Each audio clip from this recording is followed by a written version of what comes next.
आपके द्वारा जो है तहसील प्रशासन पडरौना पे जो है लापरवाही और जो है कार्यकर्ताओं को उत्पीड़न का आरोप लगाते हुए साथ ही भ्रष्टाचार का भी आरोप लगाया गया। तो इसमें क्या क्या आरोप है जो है और किन मुद्दों को लेकर आपने जो है अवगत कराया जिलाधिकारी को?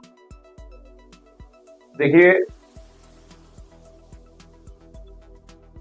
तहसीलदार पडरौना के द्वारा तमाम सरकारी भूमि के अवैध कब्जे के खिलाफ प्रार्थना पत्र कार्यकर्ताओं ने दिया था और सरकार की मंशा भी है कि सरकारी जमीन खाली कराई जाए और भू माफियाओं को चिन्हित किया जाए।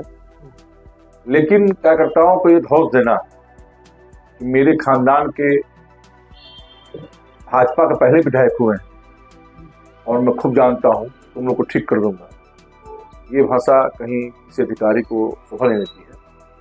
और कार्यकर्ताओं को डराना धमकाना और जांच रिपोर्ट को अपने पास लंबित रखना, अवैध कब्जेदारियों के खिलाफ कार्रवाई न करना, ये कहीं न कहीं भ्रष्टाचार का मामला उजागर होता है।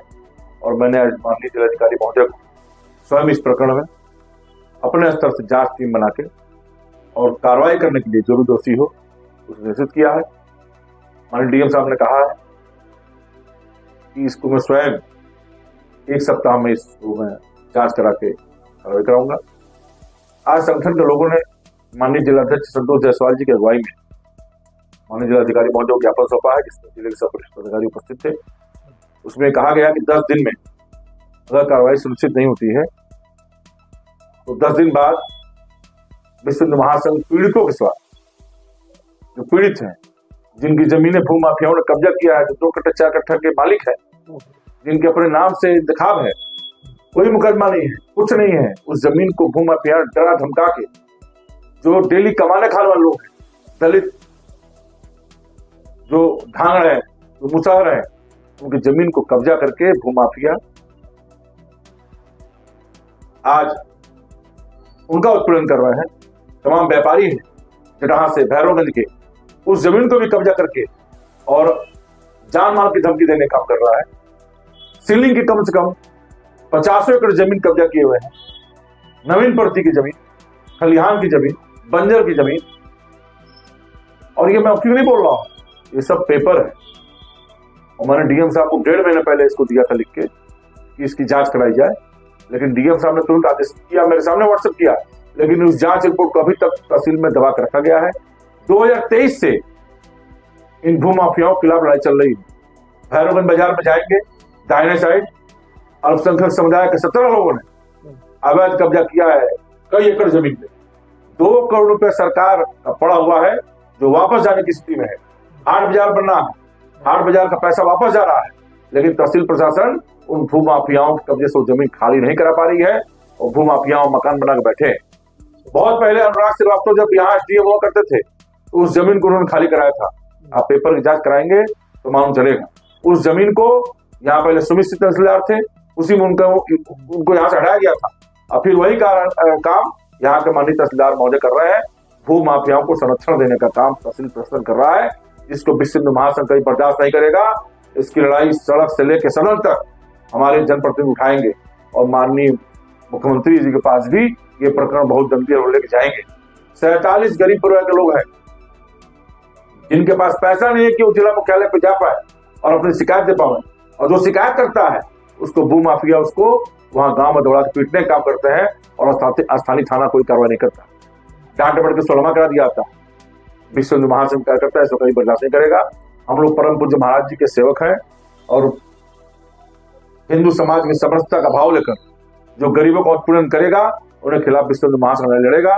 उसकी जांच कराने के लिए हम लोग डीएम साहब ने उसे कहा है, प्रार्थना पत्र दिया है, कार्रवाई की मांग की है। उन भू माफियाओं को चिन्हित करें जो सरकारी जमीनों पर कब्जा कर रहे हैं, सरकारी योजनाओं को जमीन के अभाव में उतरने नहीं दे रहे हैं। अगर ये नहीं होगा तो सरकार के मंशा के विपरीत ये अधिकारी काम कर रहे हैं और कहीं ना कहीं सरकार का नुकसान करेंगे। अभी क्षेत्रीय चुनाव होने वाले हैं, प्रधानी का, छठ पंचायत का, जिला पंचायत का, ये जमीनी स्तर के मुद्दे हैं। किसान जाता है बरसात के मौसम में, जाकर देखिए भैरवगंज में कीचड़ में कानों में पानी बहता, उसी बैठ के सब्जी और जो है अपना व्यापार करने का काम कर रहा है।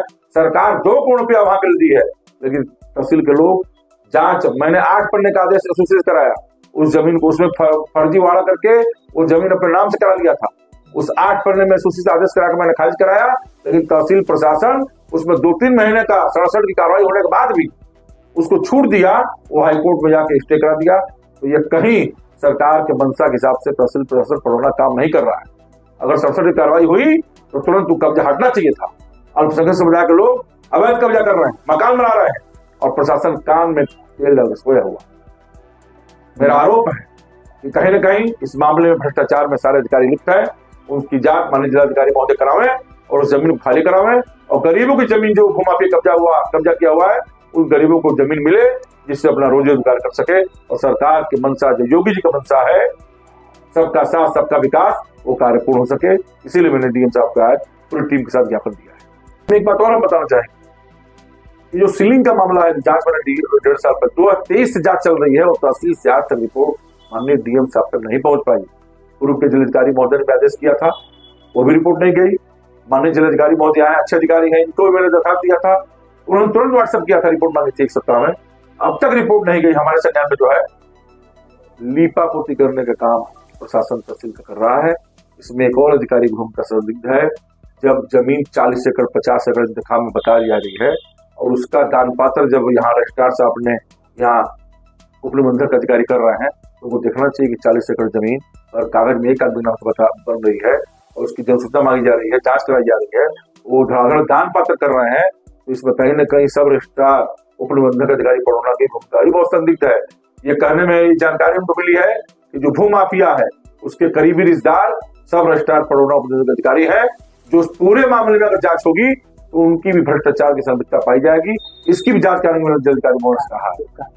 और कानगो भी तहसील की एक अशोक सिंह कानगो है जो उसके फूल के भू माफियाओं को संरक्षण देने काम करते हैं।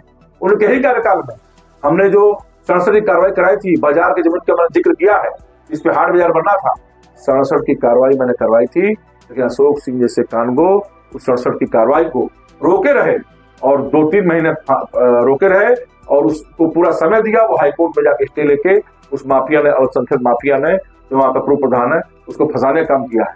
और ऐसे कर्मचारियों के खिलाफ भी जांच और करारी करनी चाहिए जो भू माफियाओं को जमीनी स्तर पर संरक्षण देने का काम कर रहे हैं। तो सरकार की मंशा के ठीक विपरीत